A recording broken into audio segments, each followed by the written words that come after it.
Hello guys, and welcome to this brand new video. In this video we are going to be talking about the importance of counting elixir in Clash Royale. Even if you have heard this advice before, it's not displayed in the best manner, and the objective of this video is to display it in a manner that everyone can understand in the best way possible. The video gets way more important the longer it goes, so make sure that you watch the full video to grasp the full context so that you can get better at the skill efficiently. So sit back and enjoy the video. Ladies and gentlemen, here we are. Now we're gonna start off the base, and the video is gonna get more interesting and more deeper the longer it goes, so remember to watch the whole video. Now that's out of the way, the most simple thing that every Clash Royale player should know, this is mainly for new players, is that you both start off with 10 elixir. That is true, but a lot of people mistake the fact that you're sat at 10 elixir, your enemy sat at 10 elixir. That doesn't mean you're necessarily losing elixir. You're both not placing anything, and from a logical standpoint, you're both even, so you don't need to feel rushed to put something down because you don't have the right choice of cards. Let's just say you have more defensive cards and you can't really afford to attack. Just wait maybe even 5 seconds or 8 seconds for the opponent to put something, and you can use your cards efficiently. That's the base advice I would give you, especially to new players. Now we're gonna get into more deeper things. The process of counting elixir is not as easy as you think. It depends a lot on the type of deck you're using. I'm gonna use 2.6 Hawk Cycle since it's a pretty popular deck, but if your deck works in a different way, don't worry, the strategy will still be the same, but you'll have to tweak it in your own way, which is not hard, trust me. So with the point of 2.6 Hawk Cycle is not get hit, is take as less damage as possible, as much less elixir spent possible. I also have a deck which goes completely against this. My other deck is basically a very aggressive deck, and in that deck I can afford to take damage from the opposite lane of which I'm attacking from, because I'm just concentrating everything on the attack. Now that the bases are out of the way, I want to demonstrate what I'm talking about live, but not really live. This is a pre-recorded match that I played. Now I'm just gonna be telling you the efficiency of counting elixir. Now you could easily say that I could use a replay where I can even see the opponent's elixir, but that would defeat the whole purpose of the video. You're supposed to know these things while you're playing the match, not after you're playing the match, even though you can learn after playing the match, but I'm talking about the live match. That was pretty cool.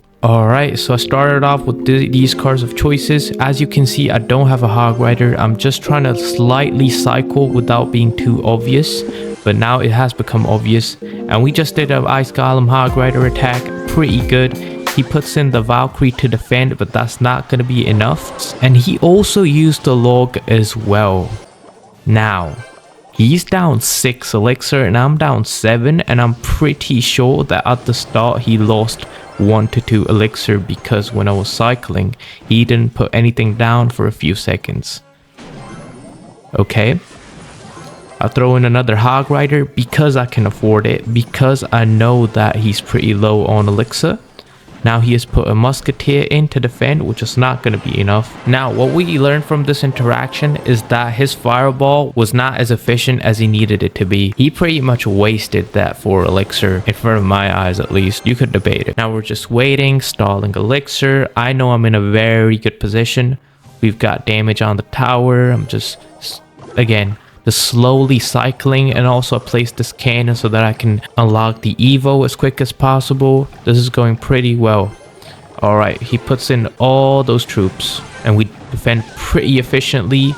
Just fireball that, get the lock to get the 1 elixir spirit leverage. Musketeer going in, he's forced to do something. I know he's gonna place the goblins here, but they're not gonna be enough. So yeah, that was a mistake by my hand, you could say, but I would have had to put the 1 elixir skeletons to lure those goblins away anyway, so I think it wasn't as bad as I thought. This is a very clear example of positive elixir trade. The main concept is I'm getting very good positive elixir trades against him. This is a very steep situation too, because I think my opponent, even though I'm 10k trophies, he's not playing as a 10k player. So I got kind of lucky, but I think with actual serious matches or even counter matches, you will have more of a difficult time, and the concept of elixir trading or elixir counting becomes really important in that situation. Now that I've done a live commentary and a general idea of what counting elixir is, I'm gonna move on to the fundamentals. You need to know your own elixir and your enemy's elixir. Let's start off with the enemy's elixir. In this case, all you need to do is look at what the enemy starts off with, count what he spent.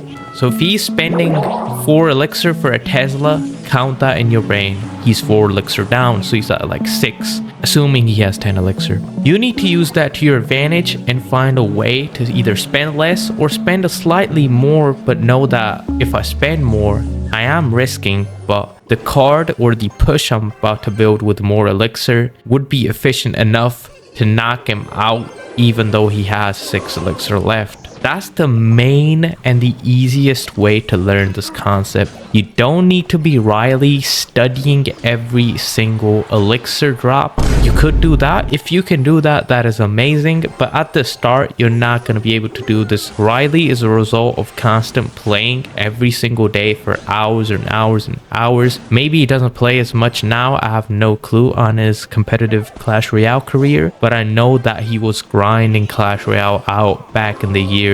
So there's nothing compared with, because he is an exceptional player. We're not talking about him. I'm talking about normal people who don't have this game as a career. So in result, they don't really spend much time. The best way to start counting elixir is that definition that I just told you. Now that we got that out of the way, let's go to the second concept, counting your own elixir. This is more important than the enemy one. Clash Royale has put a display of elixir under our cards, as we all know.